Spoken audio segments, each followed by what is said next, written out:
Hello and welcome to livealittlehigher.com. This week we read Parashat Naso, and Parashat Naso is usually read either the Shabbat before Shavuot or the Shabbat after Shavuot, but this week it happens to be that we read it on Shavuot. It's a very special Shabbos. So it says in one of the pasuks, in one of the verses of this parasha, it says, "A man's holy shall be his."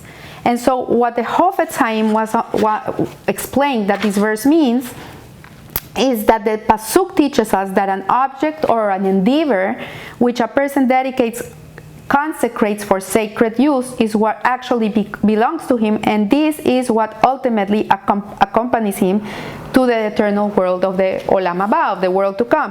So what he's saying is that every object, material object that you use to fulfill mitzvot.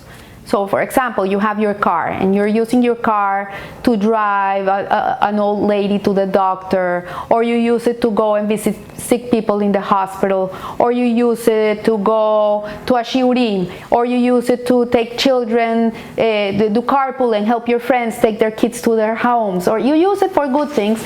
This car becomes consecrated to your holiness. It really takes a different level.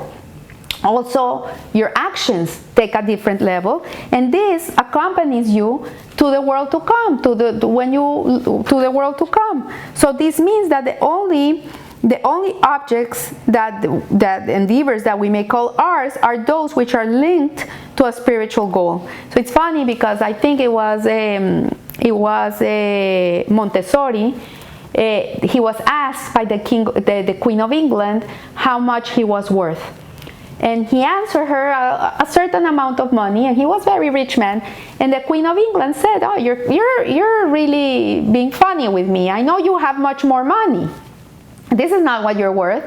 And he said to her, "Look, I really do have much more money, but the money I give for tzedakah, that I give to help other people, is what I'm worth.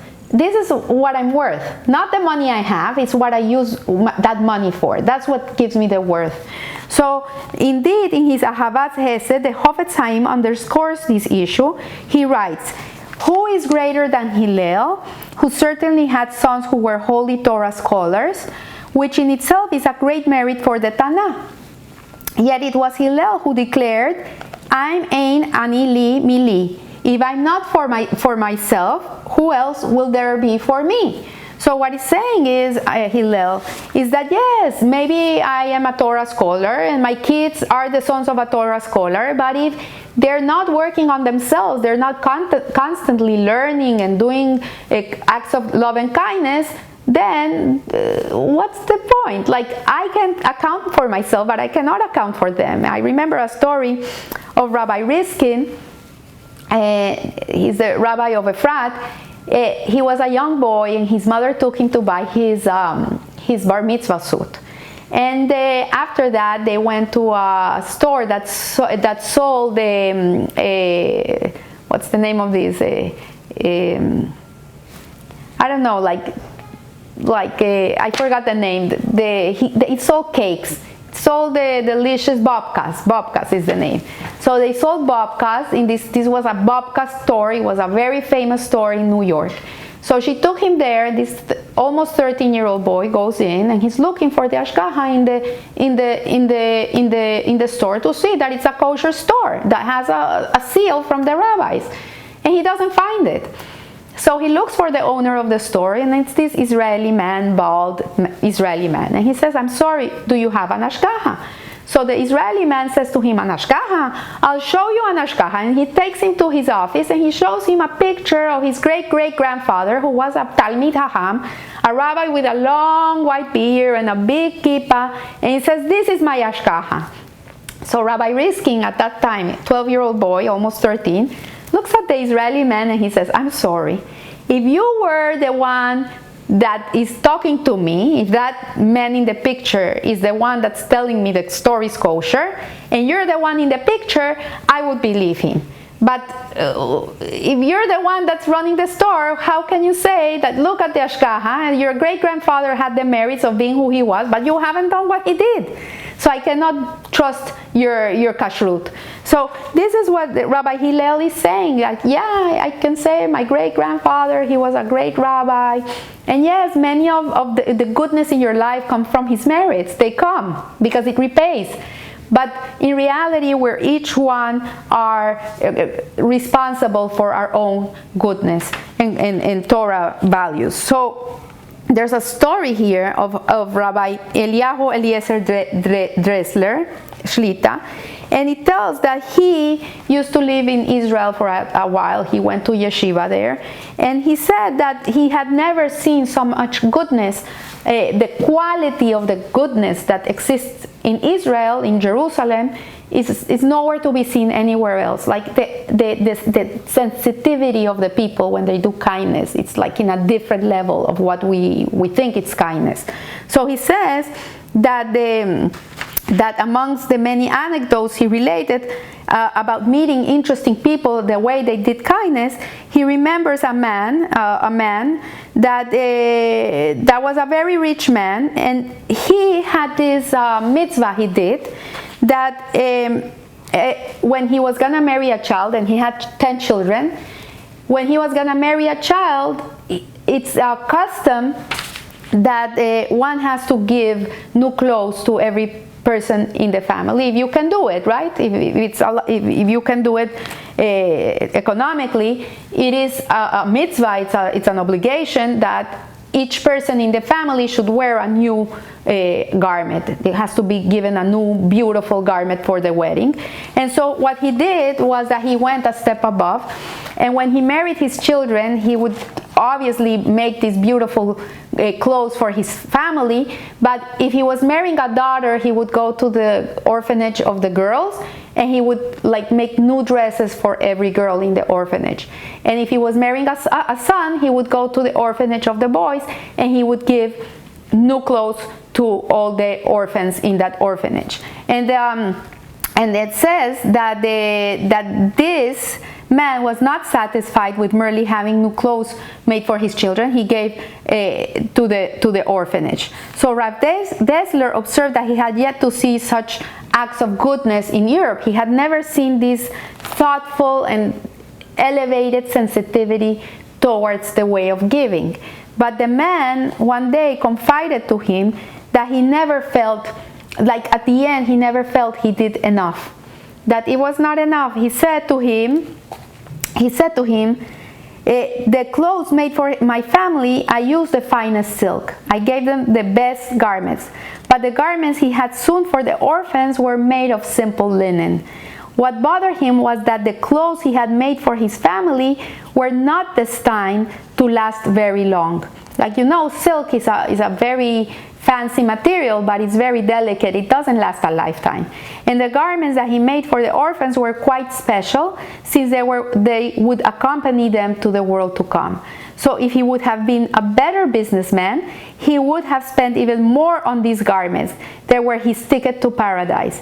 Why would he pinch pennies on the mitzvah that guard such reward? So what he's saying is that these acts of kindness really are our ticket to the Olam Haba.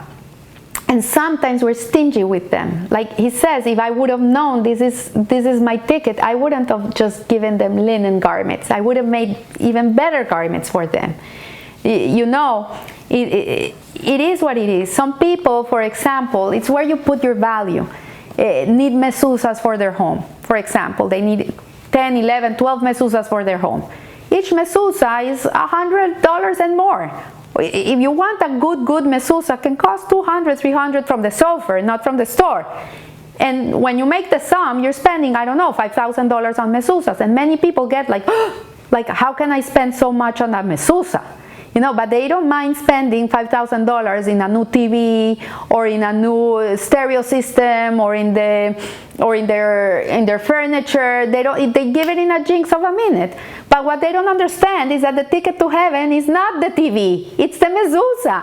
So when you give value to these objects that are really mitzvahs, every time you put a mezuzah in your house, you're earning points, then you would buy the best mezuzahs. And this is what happened to this man. When he realized that when he gave these clothes to the orphans, and don't get me wrong, the guy is in a very high level. Like, who marries off their kids and thinking of dressing a whole orphanage after he dresses his kids for a wedding?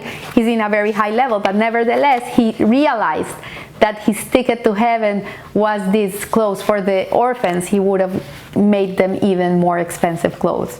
So many of us think that kindness is an opportunity which presents itself, and one person jumps at the opportunity, thus granting him great merit. And Rav Levenstein quotes the pasuk in Devarim, "Venasan leha rahamin, verihamha, vehirbeha," and he will give you mercy and be merciful to you and multiply you, which alludes to the idea that at times of the hesed opportunity, the times that God gives you the opportunity to do good, you know, it's an opportunity. It's not that you're a good person and you decide to. He sends you the opportunity, which presents itself is by heavenly design, specifically designed and designated for an individual upon whom, under the circumstances under which it was decreed, should undergo a heavenly chastisement.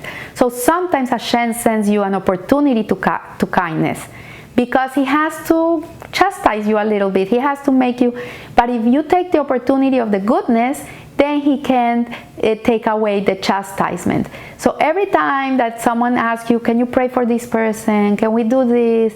Can you give tzedakah for this person? Can you help me with this mitzvah? Don't throw it away. Take it. Because you don't never know if Hashem is giving you that opportunity to take away from you pain. You never know. And all the goodness you do is what really you take with you. This is it. This is your fortune in life. Nothing else. And do it for Hashem. Do it Leshem Shamayim. Don't do it for ulterior motives. Do it for Him. And in that way, it's going to be a perfect mitzvah.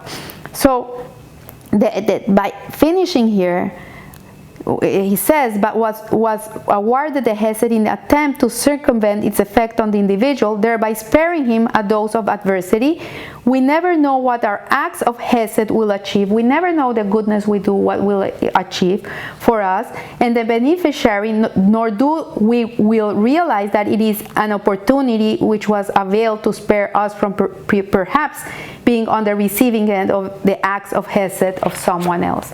So, you know, to finish off, this comes to mind right now. Many years ago, one of my daughters opened her chin like around 8 p.m. at night, and I was with some friends, and I had to run and get her and take her to the hospital. One of the friends that was with me at that moment was the only one that stood up and said, you know, I'll go with you. You should not go alone.